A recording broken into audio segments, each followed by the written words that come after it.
Best juice கடைக்கு வந்துக்கிறோம். Tea குடிக்கலான்னு.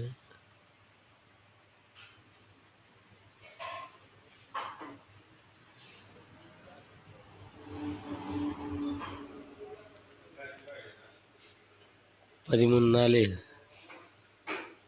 சித்தாள் வேலை செஞ்சுக்கின்னு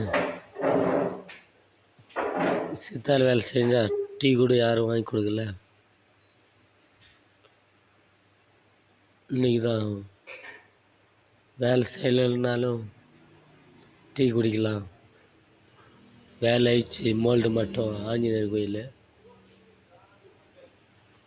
இன்றைக்கி வேலை செய்யலாம் கூட டீ குடிக்கலாம். இந்த கடவுள் இன்னைக்கு கொடுக்குறாரு. எல்லோருக்கும் இதே மாதிரி கொடுக்கணும். எல்லோரும் சந்தோஷமாக